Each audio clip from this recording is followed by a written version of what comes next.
शर्मा गाली दिया है। अच्छा तो शर्मा गाली दिया क्या तो छतरी की हजर है। हाल बता दो जब न तब को मुखला था क्यों नहीं दोस्त मर गया शाला देशवा को छतरी क्यों नहीं जोड़ी मर गया देशवा को छतरी इधर कर दिया क्यों नहीं दोस्त कर मैया दस जन में क्यों नहीं किन कर मैया दस जन में बात नहीं आता क्यों नहीं जोड़ी कर आगा मुंह पे के कर दी अरे दोस्त क्या तो घट गया है धन सोना। अच्छा क्या तो घट गया धन सोना क्या तो घटे कटोरा दूध। हारे जोड़ी तुम क्यों इतना घबरा रहे हो ना तो घट गई धन सोना क्यों नहीं दोस्त ना तो घटे खजाना में जरा कीमती मेरे फौजों में तो फिर क्या लूट कराए हो अरे जोड़ी कुछ कीमती नहीं तो बात क्या है दोस्त। अरे जोड़ी बोलो दोस्त आज हमें 6 महीना से बैठे बैठे बहुत देखे क्यों नहीं दोस्त लग गया दहिया में पीछन चाट गई तलवार क्यों नहीं दोस्त और नाच गान मेरे नाती न भावू नारे प्रिया की चोरी हो शेद सहे चलो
इसलिए सगुन का पोथी खोलो क्या और देखो सगुनिया पोथी में किस किला का नाम खुलता है किस किला में सुंदर कन्या उपजे किस जंगल में उठे शिकार दोस्त हाल बता दो जंगीर उदल को चलेंगे बोलते चले पात्रा दोस्त रात रैनिया चोरी सोना सामदी कई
में चाहत रहा अरे दोस्त जतरा भद्रा रंडी खोदे जतरा भद्रा रंडी खोदे मरद के जतरा सागरिया क्यों मेरे दोस्त अभी हमें पता है एक बात का बोले मेरे दोस्त याद आ गया हमें जोड़ी क्या याद आ गया है दोस्त? सुनते हैं आजकल मेला लगा है करकाबुल का उसमें बहुत सुंदर सुंदर सा घोड़ा आता है क्यों नहीं? मोहल्ले के अंदर सबको लिए घोड़ा चढ़ने के लिए क्यों नहीं? एक घोड़ा मेरा विचार है जो बेटा इंदर सिंह को लिए खरीद कर लावे क्यों नहीं दोस्त? मेरा तो मसला मेरे है। पास रुपया तो एक भी नहीं है जरूर कारण तिजोरी का मालिक तो मेरे बड़े भाई अमरपति अल्लाह सिंह जरूर मैंने तो सारा समय एक आमनो किला से लौट लौट कर इकट्ठा किए मोहब्बत के अंदर लेकिन गादी का मालिक तो मेरे बड़े भाई क्यों नहीं जरूर? इसलिए मेरा विचार है चलो यहाँ से बड़े भाई के पास और भैया जी से रुपया मांगनी करेंगे फिर चलेंगे दरकाबुल को एक सुंदर सा घोड़ा खरीद कर लाएंगे रात मोहब्बे के अंदर बेटा इंदर सिंह को चढ़ने के लिए अवश्य दोस्त चल क्या विचार है तुम्हारा दोस्त विचार तो हो इस मेला में जाकर के बदमाशी ही होना चाहिए दोस्त। अखेला चाहिए आधार में जो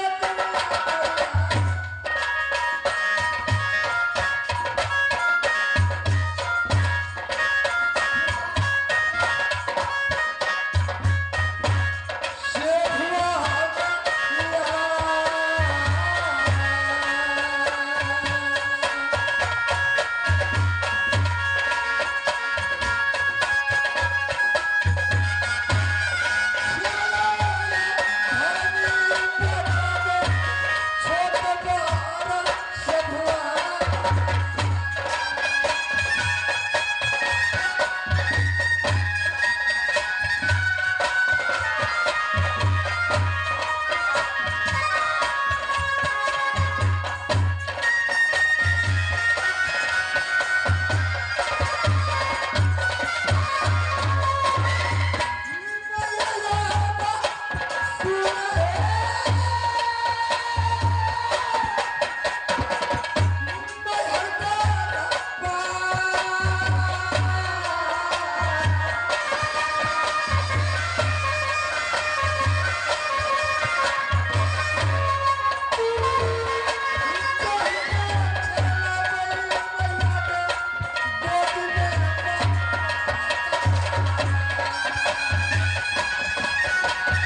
नैना, राजनैना जिसमें पिताजी की नाम पर गए राजा सरदार, तो मां की नाम पर गए सती तिलका।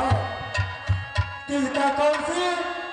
जिसमें 7 भाई भैयारी पड़ती है राजनैना में। भैया जी की नाम पर गए, भैया जी की नाम पर गए ईर्षि वीर्षि छप्पन पत्थर सबसे बड़े वंशों के निर्माण। जिस दिन मैं राजनैना में जन्म ली, पिताजी ने पंडित बात बुला करके मेरी नामांकन करवाई। तो मेरी नाम क्या रखी? सती सोना।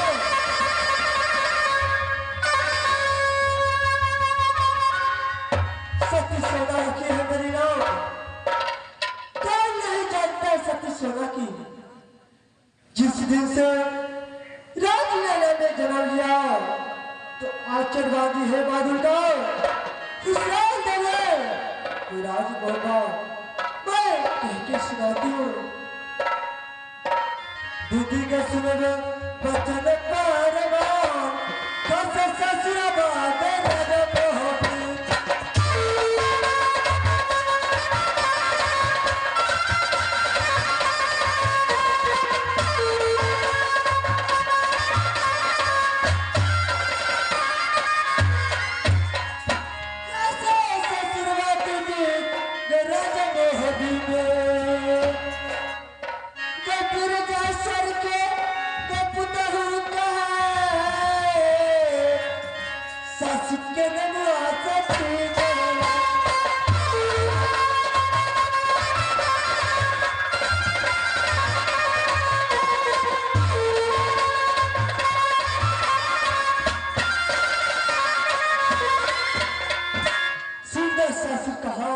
तो राज्य में भी पड़ गई, जिसमें ससुर जी के नाम राजा जयसर, तो सासू के नाम पड़ गई सती देवरा। हे परमात्मा, एक पुत्र की समान एक देवा जी है जिसके नाम है जंगली उदय। जिस दिन से मैं शादी करके राजनैना से राजनैना आई, देवा जी ने मुझे मां की समान मानती है। और देवा जी, जब मैं 5 साल की हो गई, मैं 5 साल हो गई मेरी राजमोहब्बा में, तो मेरे पुत्र से पुत्र जन्म लिया जिनके नाम पर गए इंद्र कुमार। देवा जी 28 साल के हो चुके हैं। देवा जी अभी जब मैं बोली, देवा जी एक आपकी भतीजी है जिनके नाम इंद्र कुमार है, आप उनके साथ खेलते कूदते हैं, आप भी शादी कर लीजिए, आपके भी पुत्र होंगे, दोनों भाई खेलेंगे। लेकिन देवर जी शिकायत नहीं करते हैं कि शादी करो, खेलने कूदने में लगते हैं। न जाने कब वो शादी करे कि मुझे भी खुशी मिले। कोई गम नहीं है, मुझे सेवा संस्कार करे कि हम भी खुशी से रहे राजमोहब्बा में। मैं यहाँ से मंत्री की बुला करके अपने महल में जाऊंगी और देवर जी की बुला कर कुछ बातें करूंगी। और मंत्री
नरिया जिनके नाम इंदर कुमार रखे हैं। क्यों नहीं? देवर जी ने उनके साथ खेलते कूदते और खाना भी खिलाते और कुश्ती भी करवाते हैं। लेकिन मंत्री जी, बोलिए महारानी जी। मेरे भी मन में अभिलाषा है कि देवर जी शादी कर ले, कोई बात नहीं है, मुझे भी देखभाल करे। क्यों नहीं महारानी जी? बोले मंत्री, इतना बड़ा दरबार में सारे ड्यूटी मैं बजाता हूँ, क्या मंत्री? लेकिन आपको कहना बहुत विचार बहुत अच्छा है। मैं कितना दिनों विचारे थे, मैं महारानी को बोलूंगा एक शादी विवाह हो जाए, आनंद आनंद रहेगा दरबार में। बोले मंत्री, मंत्री बोलिए महारानी। अगर तुम्हारी छोटी महारानी आ जाएंगे तो तुम्हें और खुशी मिलेगी ना?